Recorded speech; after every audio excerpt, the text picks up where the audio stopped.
All right, kia ora everybody. Well, it's just run over 3 o'clock, so we'll start now. My name's Tamehana. I'm the Community Development Manager at Council, and I'm going to facilitate the session today. So we've got 45 minutes in the panel session. In the registrations, we did ask people if they had any questions, so we're going to begin with the first 30 minutes of going through some of those questions that we've picked out from that. We've picked up ones that were themed, I guess, because there are a lot of questions. At the last 15 minutes, we'll open up to the floor if there are anyone from the floor that's got any other additional questions. So I'm just going to start by asking the panel first to introduce themselves, what fund they are from. That's not quite right, is it? Not what fund they're from. Where they're from and what their fund provides in a really short, because it could be quite diverse for DIA. So just a really short breakdown of their funding, and then we'll get into the questions. Kia ora koutou, Maggie Regan from Internal Affairs, based over in Palmy. We mainly administer our COGS and lottery funding. All our funding is outcome focused, so what the outcome is that you're trying to achieve, and majority of groups that apply to us is around operational costs. Kia ora everyone, Simon Badger, I'm the chairperson for the Four Regions Trust. We cover South Taranaki, Ruapehu, Rangitikei and Whanganui regions, and we fund predominantly infrastructure, bricks and mortar, equipment, physical, tangible assets. Kia ora koutou, I'm Rach and I'm from Whanganui Community Foundation, and we fund within the Whanganui, Rangitikei and Ruapehu, Lower Ruapehu region, and we primarily fund outcome-based projects, but we can also fund operational, and we have a housing fund as well, and capital fund. I forgot to say we cover the Horizons boundary. All right, just a couple of other little comments I wanted to make. We had a few questions that were based on funding support, so there are some agencies in the room, in the Pioneer room today, that provide support for funding around how to write good funding applications and where you might get other support for funding. And there are some in the booklet as well. So have a look at those. Also, Sport Whanganui are able to help with any strategy planning as well. So they run some strategy planning sessions.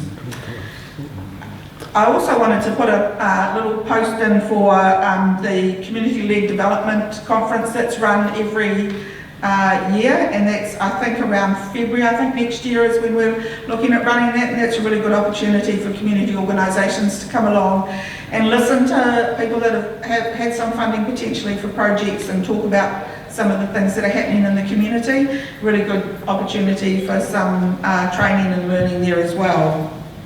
All right, so we'll kick in. Oh, and then sorry, yes, we've got a session at 6:15 tonight for for Marae, so specifically around their Oranga Marae funding and other funding that's available from Marae. All right, we'll kick into the first question. So this question's quite a long one, so it's got some little parts to it. So what is storytelling, and how important is data for evidence in any application?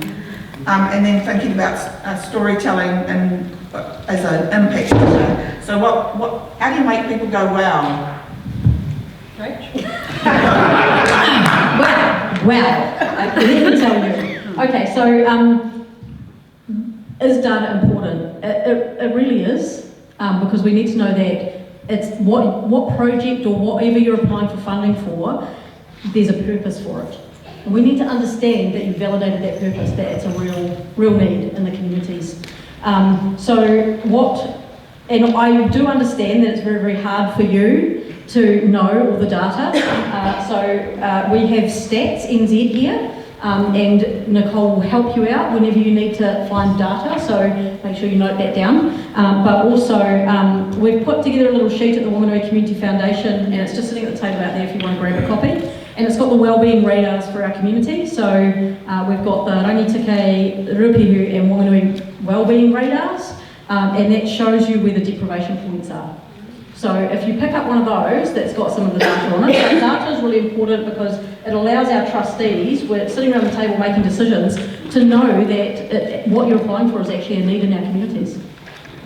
And telling the story around that's really important, because it's not just about the data, because you can say, oh, our data shows that we've got a lot of youth that are out of work, and so we want to put some educational projects in place or whatever that might be. But tell a story about it. Well, what's happening? What would happen if we didn't fund it? What would your community look like if it wasn't funded? And what would it look like if it was? So that we can see what your intentions are. For us, it's about telling your why. Why is it you do what you do? It gets you out of bed to go to work each day, and sometimes it can be hard to convey that in a. I've read requests that be, oh my God, this is fantastic. They do amazing work, and then you go and visit a group, and you think, really? And then it's the other way around. It's a really poor request, but when you go and visit them, you feel their heart, you feel their passion about what they're doing and the difference they're making in the community. So that's the storytelling, and it can be quite hard. I love photos, absolutely love photos, and one-liners underneath, because that tells a real big picture for me, and for the funds that we administer. Yeah, that's it. I agree with all those things. And on top of that, I guess from our perspective, funding physical things, it's making sure that the use of those things, those buildings, that equipment is widespread and touches many parts of the community. So where it might be either for example, maintaining an existing building, where that building is used by several different organisations, that's a big thing for us. And showing not only membership of the entities which might be applying or administering it, but how they include the wider community into use of those facilities. Cool, thank you. So the next question says, what are the 3 key must-haves in an application? Alignment to the priorities of the fund. It's amazing how much people write sometimes, and they obviously haven't read the information clearly, but if read, like for our lorry, our 2 lorry and Cox funds, they have overarching New Zealand priorities, and then they have local priorities. So the Whanganui one, Cox, we have local priorities, and the lottery community, which is Manawatu Whanganui, they have local priorities. So aligning it to those, it's good to have a budget. Even if we don't ask for a budget, it's good to know, especially for your new time group, where you plan to, or where you're hoping to spend some pūtea if you receive some. I think this is going to be a little different for any funder, because we'll all have different priorities for our funds. And also different ways that we might assess our applications. But for Whanganui Community Foundation, it is really important that we do have the data for whatever project or that you're asking for money for, so that we know that it's realistic and that it's actually going to make some change. If you can actually make something and guide it more towards transformational change, that's really, really important. But the problem there is that many people don't fully understand what transformational change actually looks like. But if you can have a look into that and understand what transformational change is and align that to your project, that's really important for us as well. And also being realistic. Be realistic in your applications. So don't overcook it and don't undercook it, because either way you may find that the project's not as successful as you hoped it would be. So be realistic in that as well. Yeah.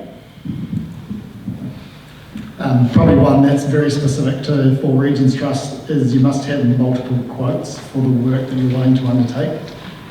It's not to say that you have to accept the cheapest one, but as trustees, in order to make a decision on funding those sort of assets, we need validation that the cost is reasonable.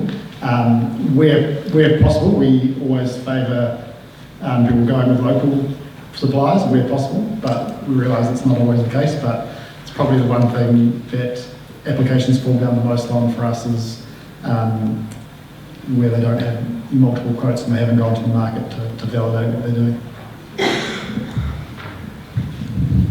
All right, there's some really good answers there. This next one is, what are the 3 biggest issues that you see with applications coming through? So this might be missing information and things like that. I'm just trying to think back to some of our applications where we've, I guess, one thing that sometimes is missed is a real purpose behind it. So a real purpose behind the project. What does that look like, and what is it going to do for our communities? Sometimes that's an issue. Obviously, just the standards. If you haven't got a budget, or if you don't have your financials, and all those little bits and pieces that we require when you submit an application, if they're missing, then we would likely come back to you and ask you to submit that. So we're not just going to go, oh no, we're not going to do that. We will ask you to bring that and get that information for us. But effectively, you can always reach out to our staff if you have any questions before you apply, and that's always that's a good thing to do in case you're just not sure about what you need to do for the application process. I'll echo that. If you go onto the Four Regions website, there's 7 trustees, and all the trustees' details and contact details are on the website. We are geographically spread within our region, and we encourage everyone who's thinking about doing a project and applying for funding to reach out to their local trustee and have a 5-minute conversation with them about what you're looking to do, because they can give you a really good steer on what to include and what not to. Probably one of the things that is missed or perhaps overlooked in a lot of applications for us, which makes a big difference, is the entity or the organisation having already put in some steps themselves before coming to us. So, for example, where the organisation has, say, started raising some money towards it before they approach us for money, or they've got a bit further down the path before coming to us. In some ways, it differentiates between sort of nice-to-haves and things that are actually required in the community, because if people are prepared to give up their time and their money and put it in effort, it's a really good show that actually it's something that the community is going to value and use going forward. And asking for too much money, it's amazing, groups reach for the sky and they're hoping to get it, but it can be quite unrealistic with the limited, not necessarily limited, but the over-subscription of our funding. Being realistic, and as well, similar to what Rach said. We know each other well. And sometimes growing too quickly, you might have, 5 volunteers and you jump and go 100, or you've got 1 staff member and you want to have 10, and if it's a quick growth, is that sustainable long term? Is a thing I've seen over the years. And I'd just like to add to that is making sure that you put the time that you put time aside to complete the application before it's close time, and not leaving it to the last minute, because I find that the applications we get, we can see that this is a last minute rush to get it in before the closing date, and so I think it's really important people put aside the time. And funding applications take a lot of time to complete, but they're really important that you put the time in at the front. All right, so how long is too long when answering the question? Maggie gave us a clue to hers earlier, 1 sentence and a picture, but how long is too long when answering questions in funding applications? How much do people really want in their funding applications and their accountability reports? Bullet points are great, and no theses. But in reporting, it's good to tell the story again when you do, if you are successful with Pūtea and report back. It's good to share the stories, the wins, the successes that's happened, and photos and one-liners are great. And actually, lotteries do it really well, where they give you a word limit for their questions, which I don't think we do. But we also don't want essays either. Remember, our trustees sometimes work full-time as well, and so we would like you to be as succinct as possible when you're putting in applications. So don't overdo it. We don't need those essays or thesis, but make sure you tell enough of the story to get it across. If you look at our application form, there's box and it's only about that big. So if you can put it all in that, you're doing well. Often it goes over that, I admit, but less is more in a lot of cases. All our, I think all our trustees have jobs outside of it, and when the funding rounds come around, we'll be looking at well over 100 different applications, and so reading through 20, 30 pages becomes quite challenging at times. All right, so this one's more about the organisation and how they make decisions. So how does your organisation ensure that the funding decisions genuinely reflect the priorities and aspirations of the community? For us, I think it's done in the structure of our trust. So, as I said, we have 7 trustees, 3 which are appointed from Whanganui and 1 who has to be from the rural part. 2 from Rangitikei, a joint one from South Taranaki and Ruapehu, and then a 7th one which is appointed by the other trustees. So we have trustees that are geographically spread around our region and who are parts of those communities and know them well. The model is designed so that people from those communities, when they're applying to them, can approach their sort of local trustee and explain to them how the project or that we're being asked to fund will benefit the community, and that trustee will be part of that community, so they will understand it and be able to articulate that back as part of our funding process in our funding rounds. So that's how it works for us. Yeah, it's very similar with Whanganui Community Foundation. So we have 10 trustees. They're government appointed roles and they're spread geographically around the region. So Whanganui, Rangitikei and Waimarino, which is the lower part of Ruapehu. In terms of how do we ensure that our funding decisions are generally reflect our community needs, is we have access to the data.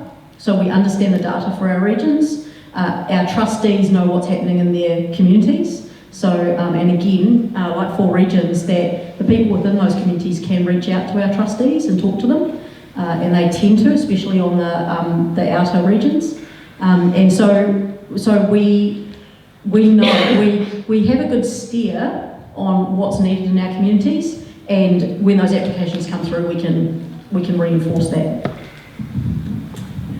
With our lottery committee, they are appointed by the Minister across the Horizons boundary. With our COGS committee, they're appointed by you, the community, and for the Whanganui Rangitikei committee.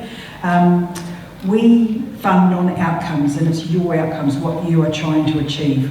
Unfortunately, we still have priorities and priority outcome statements that the committees have set. So we do align it. Your outcomes need to, unfortunately, sort of like fit in. I've said to a number of people today, articulate how you affect, impact the overarching outcomes and priorities for the fund, but how you align with the regional ones as well. So it's just the nature of the beast. I guess the other part to that is actually the funders do talk to each other as well. So we'll often have a conversation, particularly if we've got funding applications that say that they've put in an application with one of the other funders. We'll often have a conversation about that. All right. So this is a really important question in the economic climate we're in. How sustainable is funding for not-for-profits moving forward? Operational costs are a really big issue, and so this says where funders seem to prefer assets. Some funders prefer assets. As I've said before, we do outcomes and we support operational costs, and that's wages and that's everything, as well as projects as well. Unfortunately, our funding is contestable. Just in the last round we wrote for, there was 130 requests, and in those 130 requests, they were asking over $4 million worth of funding, and the committee only had 1.2 to allocate. So as you can see, it's really heavily oversubscribed. and that's why much value is to talk to us if you are exploring our funding options. Actually, that is the same for Whanganui Community Foundation. It's contestable and it's always overprescribed.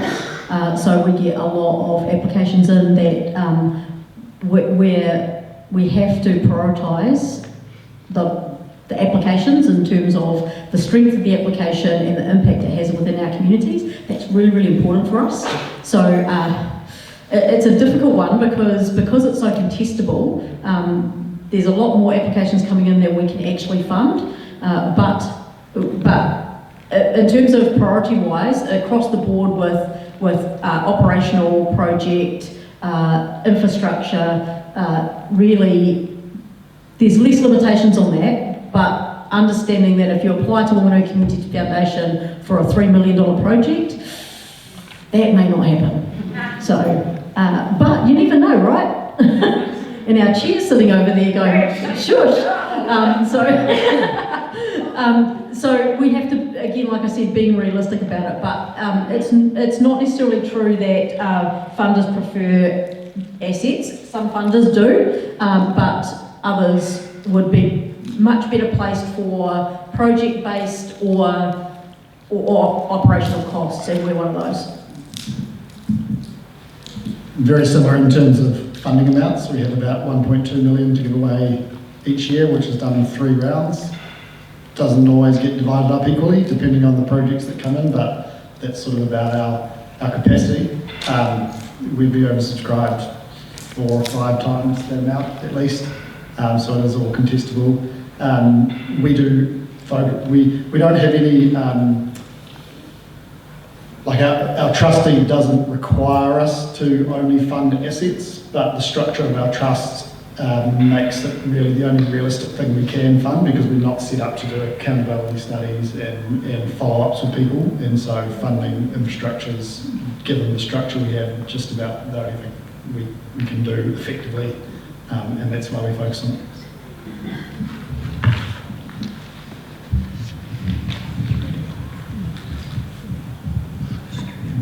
So this question's a little bit been answered, but I'll ask it anyway. So for new people, are there regular trainings available on the topic, or service with advisors who can look over funding applications prior to submissions? Yes.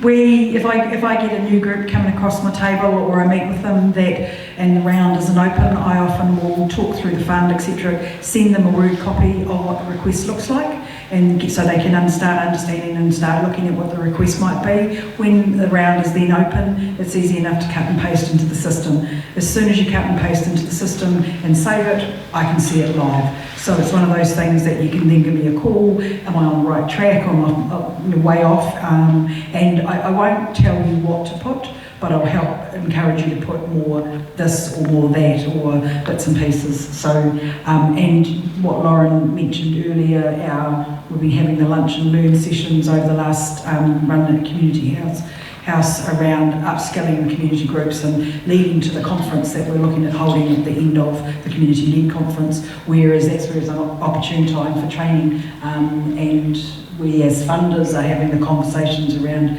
how we can best help you in the community.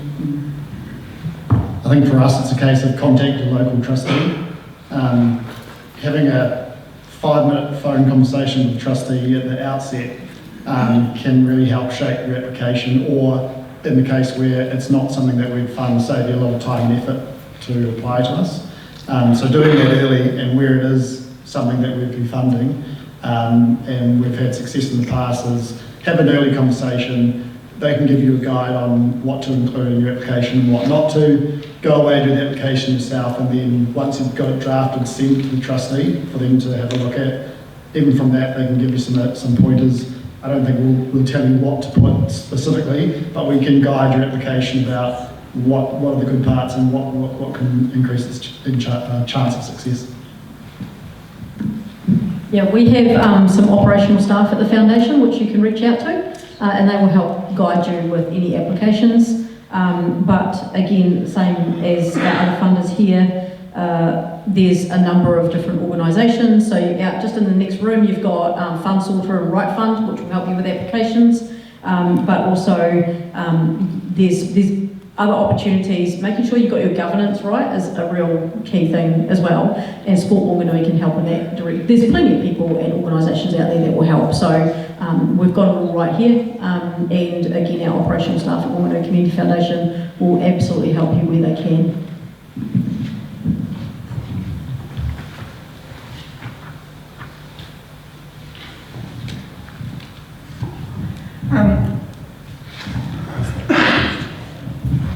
I've got one more question. It's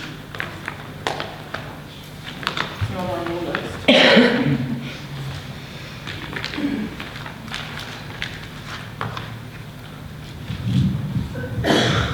Just the last question we'll do, and then we'll open the floor, is what sets applications apart from others? Yeah, I've got this. Okay, so you know how I mentioned transformational change? Yeah, that's really key. That sets it apart from others, because if you can really evidence intergenerational transformational change, that's huge for us. Sure, not everyone can do that. That's okay, get to play, not a problem. But if you can, oh, that's what sets it apart. My fellow trustees will laugh at this, but one of our trustees would have said it would be earning interest on the money you've got in the bank. That would possibly moved on from there, hopefully. No, for us, it's probably showing a wide community use of the equipment or the building or the infrastructure, particularly where it goes across multiple organisations. That combined with what I said earlier, showing that there is a willingness from the organisation to put their own time and effort into the project as well, because so many of the projects that we fund can be progressed in part at least by the people in the organisation, and where they're prepared to give up their time and put effort in, that goes a long way as well. I suppose, yeah, as Simon said, putting time into knowing your funder, knowing who we are and what our priorities are. And we, as like Monty and I are here today, and we've got two others in our team, we write the assessment. So if I've met with you and I can feel the heart and why you're doing what you do, then I put my heart in it for you, sort of thing. So it's not that not everyone does that, but it's just, if I get excited about what you're doing, then I can hopefully convey it in my assessment so that the committee can see it and feel it and read it. Yeah. All right, thank you very much. This is the opportunity now for questions from the floor. We've got two people out there roving with microphones, so if you've got a question to anyone in the panel, please just put your hand up and they'll pass you the microphone. Not here. Morning, Maggie. No, thank you. All of you have funded us. We're so talking to you all over Kia ora. Just with the change of funding and that there are more of us applying, the over-concentration of applicants, are you seeing, or is there the capability to work together and apply for funding together if we're sharing the resource? So I really like what you said. I am actually going to aim for you later, but like we share, so anything that Stone Soup has got in funding, which is community, we share part of the community groups because it's in a container and it's our communities, like you've given it to us for our communities. But there's a couple of projects that a lot of us work together on the grassroots. Are you seeing more applications? Are you open to more applications like that? Because the reality of it is that we're losing other community allies that are grassroots workers. I don't know if I'm making sense, but if we maximise opportunity together, is that something that you guys are interested in? Definitely from Four Regions Trust point of view. I can give you two examples. One was from the room before. Someone approached me and asked, would we consider funding like a portable stage? It's a good example. If one organisation gets a stage and they use it once a year, we're probably not interested because it doesn't go wide enough. Whereas if there are 10 different organisations within a region that need a stage, and they can pull together and show that that stage is going to get used multiple times across the year. It becomes much easier to fund. The other one that we have a lot at the moment are vehicles for particularly sporting clubs. A rugby team's a good example. They might need a van to transport their players around or pick kids up for practice or whatever it is. That only gets used for half of the year if you're a rugby club typically. If that club can band together with a summer club that also needs a van so that the van gets used for the whole year, it makes it so much easier for us to fund. So absolutely, wide-ranging use across multiple organisations is a big tick from our perspective. Yeah, we're absolutely open to that in terms of working together, because when we assess and when we're overprescribed and when we assess the applications, we're looking at what's going to make the most impact. And if there's more organisations working together, I suspect that impact is going to be greater than just one of them. So, yep, that can work. But if you did want to apply just with your own organisation, just make sure that that application is a real standout, that it really has impact in your communities, and it should be okay. Yep.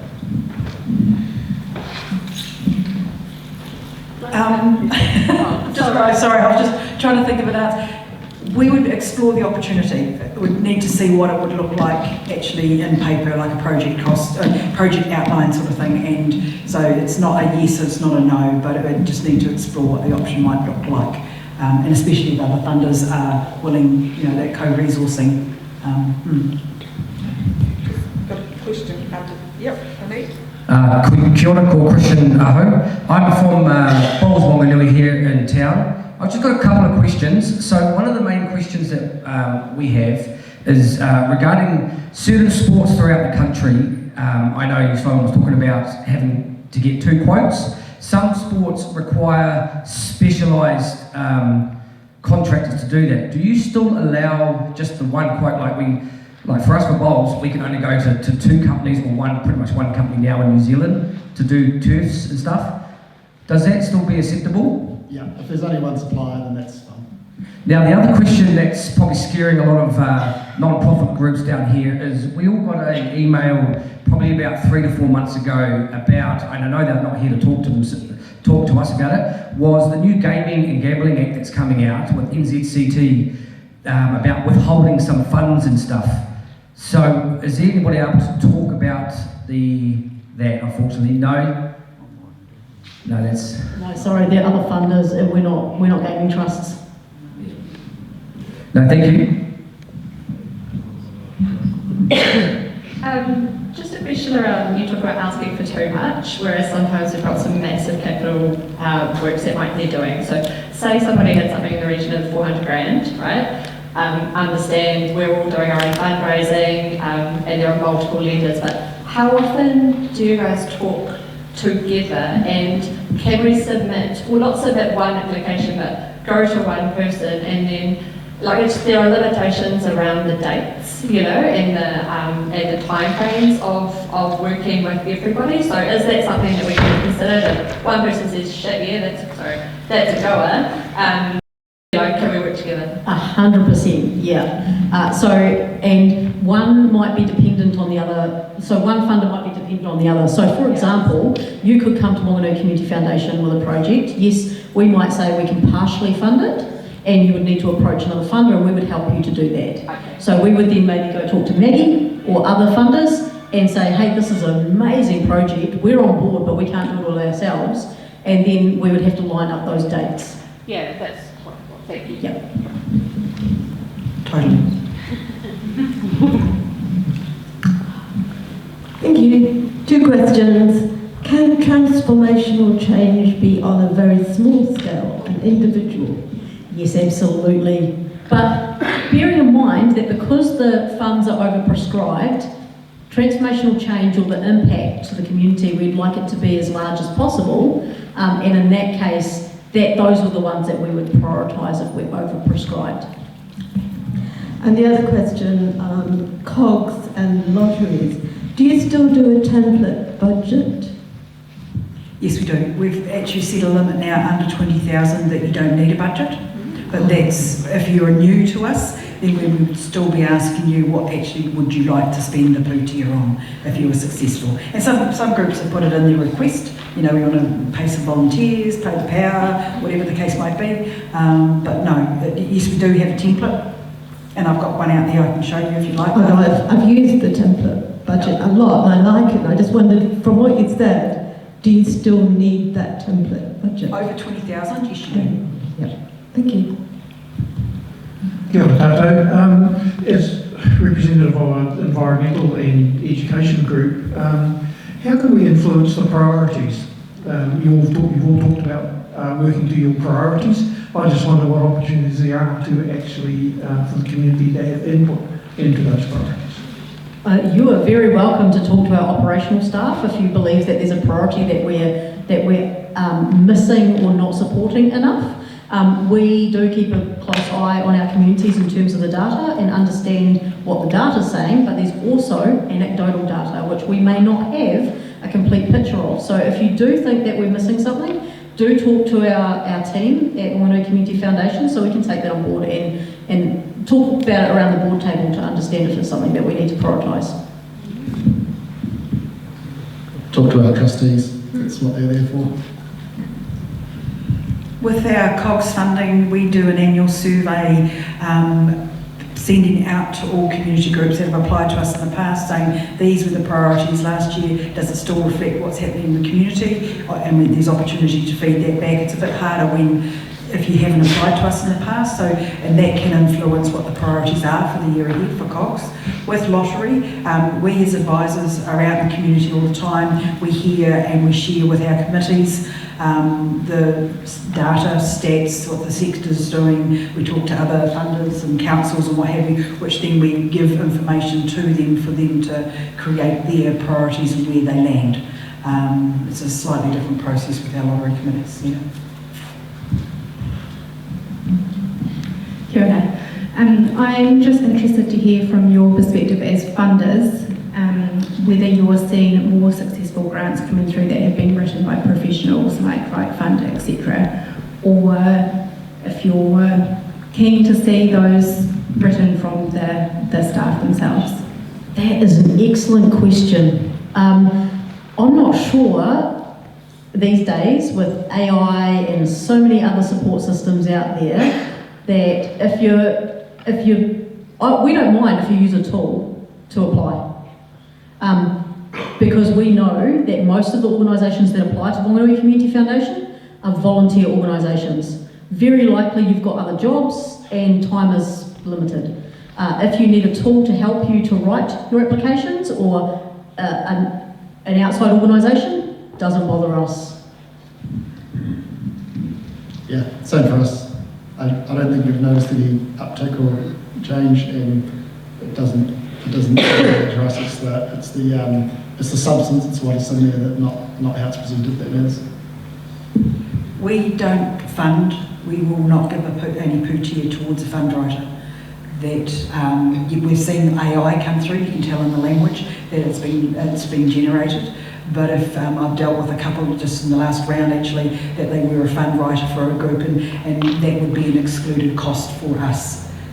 Not saying you can't use them, but you can't use our pūtea to pay for them.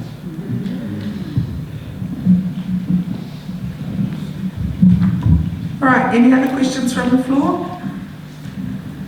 I just have one question. I may not need a microphone. You probably need a sample if everybody around. Thank you so much. Kia ora. My question is with regards to financial statements that may be required for some applications. Obviously, financial statements paint a picture, but at what point do you look at that financial situation and think, maybe not because they've got too much money? Or, because obviously we ask for pūtea for a reason, and sometimes those reserves that are set in the financial statements are going towards the same purpose for what we're requiring the funding for, if that makes sense. So I just wondered at what point how far do you go when you look at financial statements, and at what point do you think that's too much to ask for what you've already got?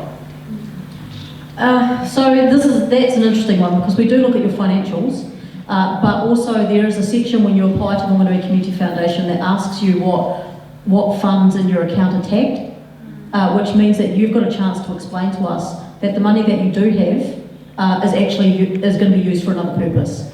And that's fine, and we're not expecting everyone to apply to us is going to be flat broke, but many are.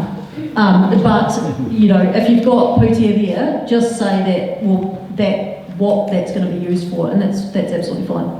And does that affect the application of the funding? No, it does not.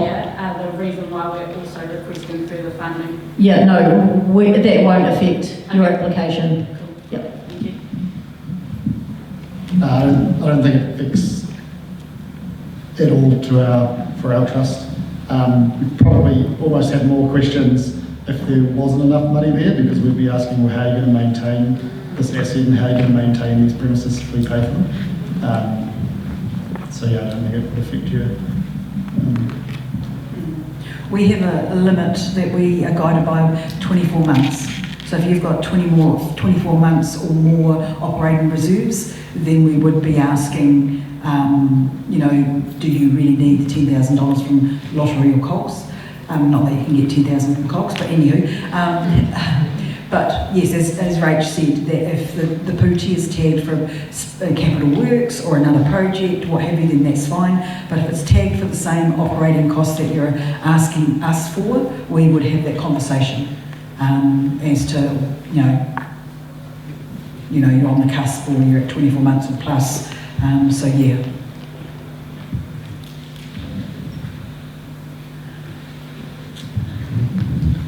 All right, if there's no more questions, I'll thank the panel for their answers today. If this has raised any more questions, everyone's still back in the Pioneer Room for the rest of the afternoon. So if you do have any other questions, you can pop back in there and ask any of the funders. So thank you.